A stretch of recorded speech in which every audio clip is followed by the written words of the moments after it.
You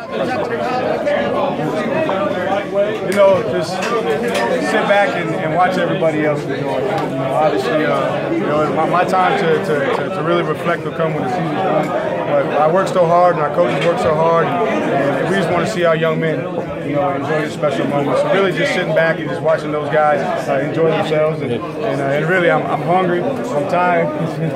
I didn't really have the energy to get in there because it was a back and forth game for a little while, but just really sit back and I've never been an out front kind of guy.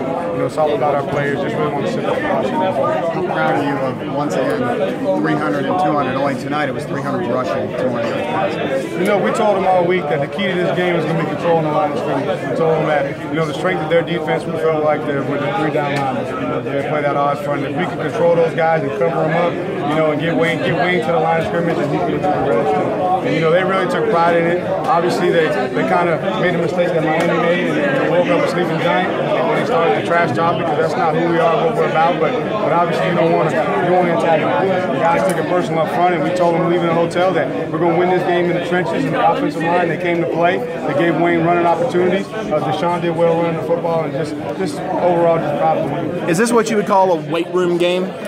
You know, I think it is. It's just a testament of the philosophy in your weight room. If you watch what we've been able to accomplish over the last 4 bowl games, you know, our guys, you know, they still have something in them at the end of the season, able to finish the game. And when we came in at halftime, you know, we knew that we didn't capitalize on opportunities in the red zone, but we felt like that they were wearing down, and we knew that we were going to be the stronger team in the second half, and we just wanted to commit to the run. And you saw that Joey Batson and his staff are the best in the country, and having our guys prepared to finish a 4-quarter game. You guys, whoever you play, the next one will be a physical, one of these run-stopping teams. You know, you obviously, Scott, you look ahead a little bit. I mean, kind of, how do you project, you know, against some of them? I mean, you just do what you do, kind of thing. You know, I haven't had a chance to see Alabama or Michigan State on tape, so I don't know exactly what their scheme is, but I know they're going to have, you know, some of the best players in the trenches. But hopefully we've proven, you know, that we got some pretty good guys up front, and we understand that obviously people look at our offense being a spread, but we want to, you know, commit to the run. And the way to run the football is you got to be physical. You know, you got to create a new line of scrimmage, and hopefully,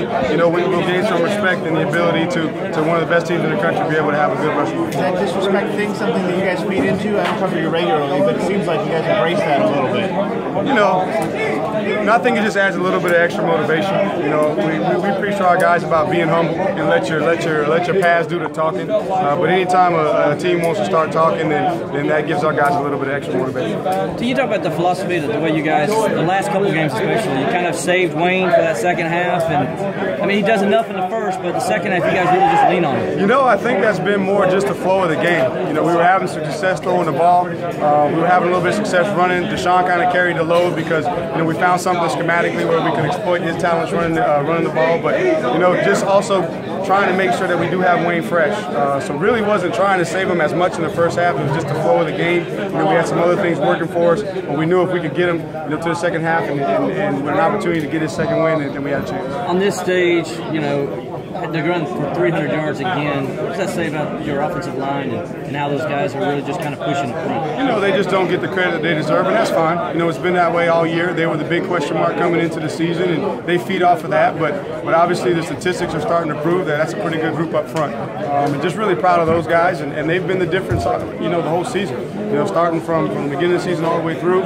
You know, once we develop that mentality up front and just that expectation of running the football, it's really exploding, and we've had success running throughout the course of the season. Were you surprised that they talked as much as they did in the lead up to this? As you say, waking up the sleeping giant? You know, I kind of was. You know, obviously when I saw what the young man said, let the trash talk begin, and I wanted to have a chance to speak to him, and I didn't get a chance to after the game. But you know, that was the same mentality that Miami had. You know, in the same stadium, and you know, for us, that's not what our culture is about. Our culture is about letting your pads do the talking and let the best man win. Because at the end of the day, you can say what you want to say, but it comes down to one-on-one matchups. Are you physically going to beat the guy in front of you? And again, you use a lot of energy, you know, when you spend all your time talking. What would you have said to him? You know, just tell him that, hey, man, you know, I have a tremendous amount of respect for his game because he's an unbelievable player, you know, and just go out and represent your university and represent your team, you know, with your play. you know, and let's set an example for the young people that are getting into this game, because there's too much in college athletics about the me, and still a team game. So, you know, so just let and he don't need to talk, you know what I'm saying, because he's a great player.